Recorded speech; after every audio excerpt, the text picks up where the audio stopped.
Chapter 19. And it was told Joab, Behold, the king weepeth and mourneth for Absalom.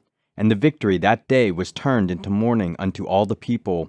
For the people heard say that day how the king was grieved for his son.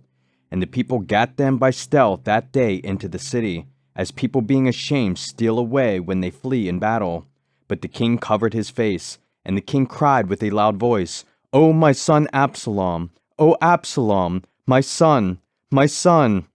And Joab came into the house to the king, and said, Thou hast shamed this day the faces of all thy servants, which this day have saved thy life, and the lives of thy sons and of thy daughters, and the lives of thy wives, and the lives of thy concubines, in that thou lovest thine enemies, and hatest thy friends.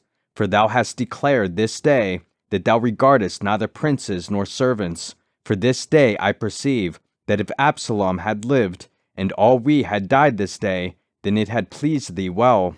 Now therefore arise, go forth, and speak comfortably unto thy servants. For I swear by the Lord, if thou go not forth, there will not tarry one with thee this night, and that will be worse unto thee than all the evil that befell thee from thy youth until now. Then the king arose, and sat in the gate. And they told unto all the people, saying, Behold, the king doth sit in the gate. And all the people came before the king, for Israel had fled every man to his tent. And all the people were at strife throughout all the tribes of Israel, saying, The king saved us out of the hand of our enemies, and he delivered us out of the hand of the Philistines. And now he has fled out of the land for Absalom. And Absalom, whom we anointed over us, is dead in battle. Now therefore why speak ye not a word of bringing the king back? And King David sent to Zadok and to Abiathar the priests, saying, Speak unto the elders of Judah, saying, Why are ye the last to bring the king back to his house? Seeing the speech of all Israel is come to the king, even to his house.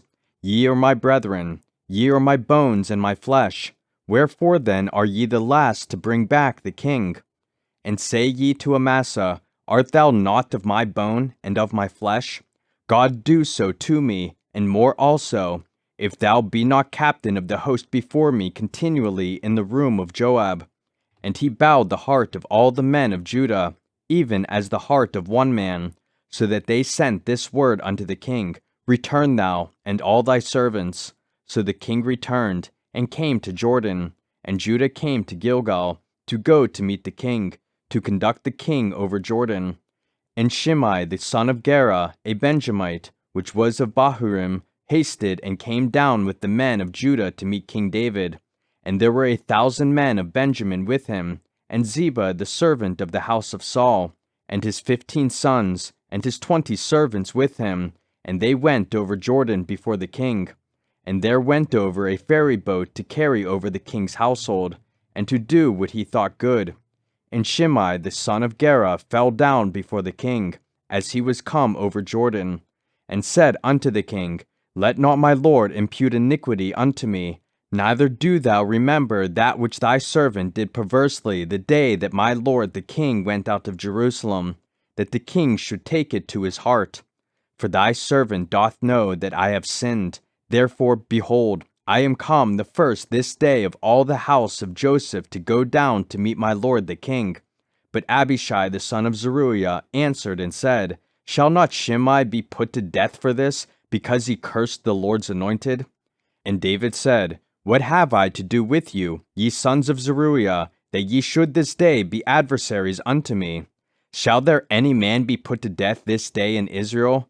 For do not I know that I am this day king over Israel? Therefore the king said unto Shimei, Thou shalt not die. And the king sware unto him. And Mephibosheth the son of Saul came down to meet the king, and had neither dressed his feet, nor trimmed his beard, nor washed his clothes, from the day the king departed until the day he came again in peace. And it came to pass, when he was come to Jerusalem to meet the king, that the king said unto him, Wherefore wentest not thou with me, Mephibosheth? And he answered, My lord, O king, my servant deceived me, for thy servant said, I will saddle me an ass, that I may ride thereon, and go to the king, because thy servant is lame. And he hath slandered thy servant unto my lord the king. But my lord the king is as an angel of God. Do therefore what is good in thine eyes. For all of my father's house were but dead men before my lord the king. Yet didst thou set thy servant among them that did eat at thine own table. What right therefore have I yet to cry any more unto the king? And the king said unto him, Why speakest thou any more of thy matters? I have said, Thou and Ziba divide the land. And Mephibosheth said unto the king, Yea, let him take all, forasmuch as my lord the king is come again in peace unto his own house. And Barzillai the Gileadite came down from Rogelim, and went over Jordan with the king, to conduct him over Jordan. Now Barzillai was a very aged man, even 80 years old, and he had provided the king of sustenance while he lay at Mahanaim, for he was a very great man. And the king said unto Barzillai, Come thou over with me, and I will feed thee with me in Jerusalem. And Barzillai said unto the king, How long have I to live, that I should go up with the king unto Jerusalem? I am this day 80 years old, and can I discern between good and evil? Can thy servant taste what I eat or what I drink? Can I hear any more the voice of singing men and singing women? Wherefore then should thy servant be yet a burden unto my lord the king? Thy servant will go a little way over Jordan with the king, and why should the king recompense it me with such a reward? Let thy servant, I pray thee, turn back again, that I may die in mine own city, and be buried by the grave of my father and of my mother. But behold thy servant Kimham, let him go over with my lord the king, and do to him what shall seem good unto thee. And the king answered, Kimham shall go over with me, and I will do to him that which shall seem good unto thee, and whatsoever thou shalt require of me, that will I do for thee. And all the people went over Jordan. And when the king was come over, the king kissed Barzillai, and blessed him, and he returned unto his own place. Then the king went on to Gilgal, and Kimham went on with him, and all the people of Judah conducted the king, and also half the people of Israel.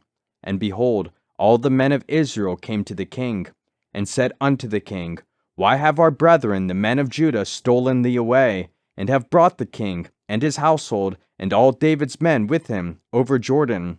And all the men of Judah answered the men of Israel, Because the king is near of kin to us. Wherefore then be ye angry for this matter? Have we eaten at all of the king's cost, or hath he given us any gift? And the men of Israel answered the men of Judah, and said, We have 10 parts in the king, and we have also more right in David than ye. Why then did ye despise us, that our advice should not be first had in bringing back our king? And the words of the men of Judah were fiercer than the words of the men of Israel.